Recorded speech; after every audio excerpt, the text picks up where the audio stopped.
L'orgueil matériel. Je me suis enrichi. Je suis riche, je n'ai besoin de rien. Je ne suis pas contre la prospérité, mais je suis contre un message de prospérité mal prêché. La prédication du message de la prospérité a amené une sécheresse spirituelle dans l'église américaine. Au point où aujourd'hui, c'est difficile même de prendre certains d'entre eux, leur dire, viens prêcher en Afrique, il va te coûter 100 000 $. Alors que lui s'est converti gratuitement.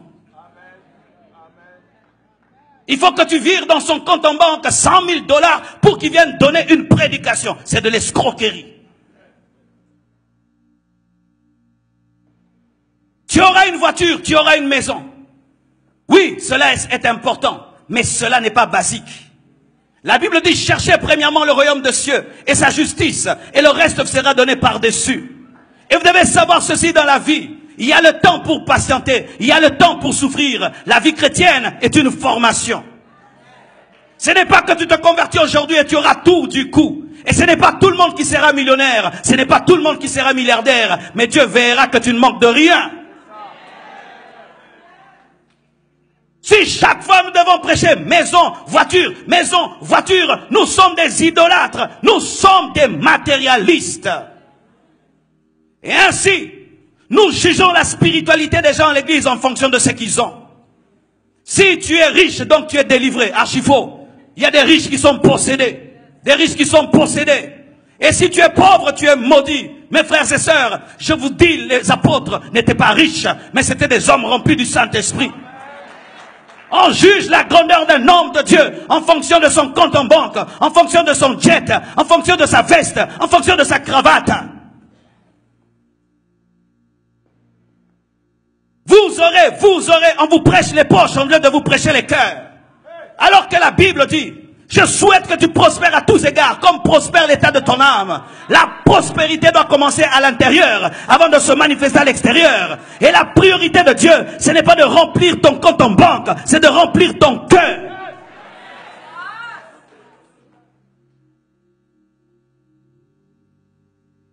Les chairs sont en diamant, les chairs sont en or. La moquette a coûté 100 000 $. Tout ça c'est bien, mais ce n'est pas ça l'essentiel, car aucun temple ne sera enlevé. Nous devons plus bâtir vos vies que bâtir des temples. Les temples sont importants pour nous protéger du froid, nous protéger de la pluie, mais ce n'est pas ça qui sera enlevé. Ce sont des hommes et des femmes remplis de l'esprit, convertis, changés, qui seront enlevés. Le message de la prospérité, mal prêché, prêché comme étant la chose prioritaire à enlever la soif de Dieu.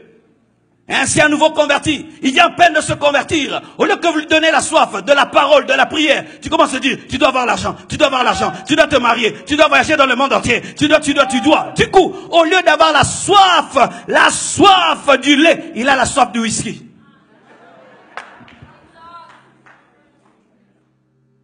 Béni soit Dieu, nous, pour les temps où nous nous sommes convertis. Pendant plus de 5 ans, tu n'entends même pas qu'on te parle que tu seras millionnaire. On te dit, Jésus revient bientôt, Jésus revient bientôt, Jésus revient bientôt. Tu te sanctifies. Et puis un jour on dit, il peut aussi te rendre riche. Ah bon?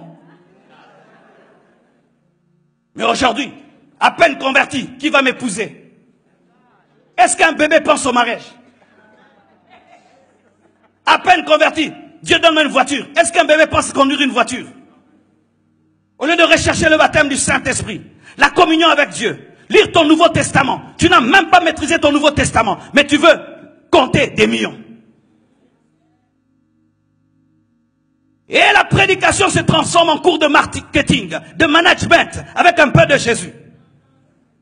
Et les prédicateurs deviennent des marketeurs, au point où, sans même l'onction du Saint-Esprit, on peut prêcher ce qu'ils prêchent.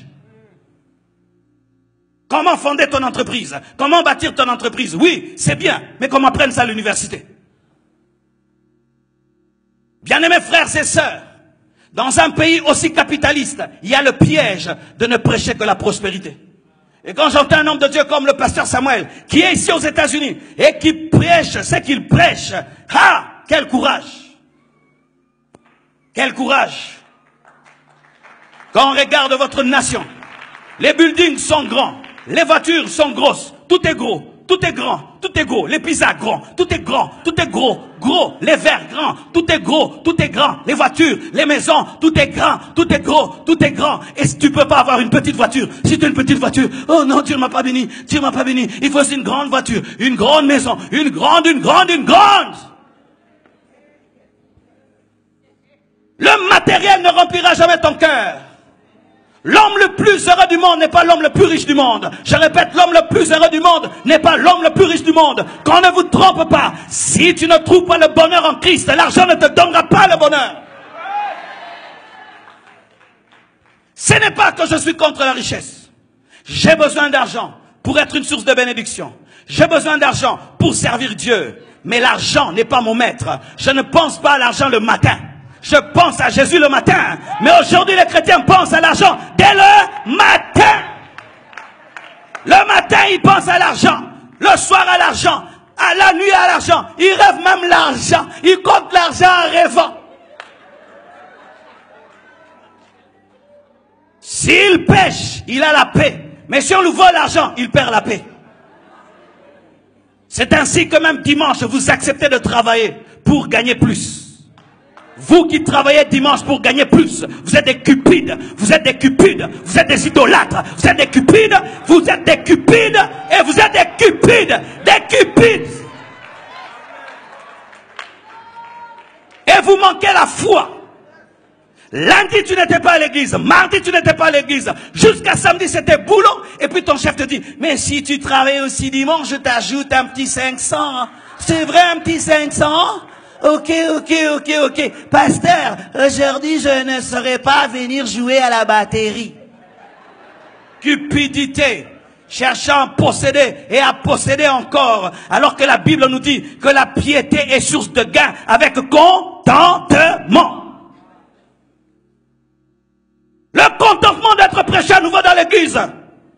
C'est un message de la Bible. Se contenter. Se contenter.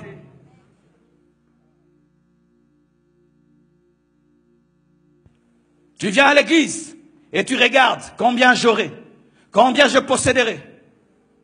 Si tu es dans une église qui a des fausses doctrines, mais tant que tu te retrouves financièrement, tu y restes.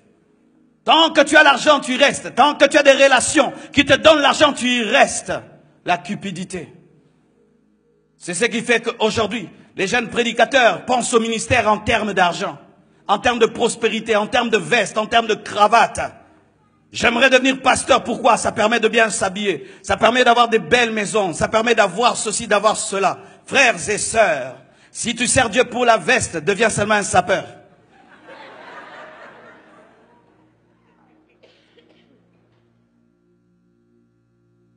Je ne suis pas contre la bénédiction. Je ne suis pas contre la richesse. Je ne suis même pas contre la prospérité. Mais toute chose doit être mise à sa place. Quand ce que Dieu donne est mis avant Dieu, c'est une idole. Car lorsque tu aimes Isaac, plus que le Dieu d'Isaac, tu tombes dans l'idolâtrie. Lorsque nous prêchons les maisons, plus que l'enlèvement, c'est de l'idolâtrie. Lorsque nous prêchons les choses de ce monde, plus que le ciel, c'est de l'idolâtrie. Et c'est un évangile renversé. Et regardez ce que ça a engendré. Quel genre de chrétiens ça a engendré? Des chrétiens superficiels. Ils sont beaux, mais ils sont impurs. Ils sentent bon, mais ils sont impurs. Ils sentent le Gucci, mais ils sentent l'impudicité. Ils sont habillés à la mode, mais ils n'ont pas de révélation. Ils gardent des belles voitures dehors, c'est tout, mais ils n'ont rien dans le cœur. Non que je fais l'apologie de la pauvreté et qu'il faut être pauvre. Non, tu dois nourrir ta maison, tu dois payer les factures, mais tu dois d'abord chercher Dieu, d'abord, et le reste te sera donné par-dessus. Cherche Dieu d'abord. Travaille, mais que l'argent ne devienne pas ton Dieu, ne devienne pas ton maître, mais soit ton serviteur. Et tu es capable de t'enrichir, afin que tu deviennes une source de bénédiction pour plusieurs.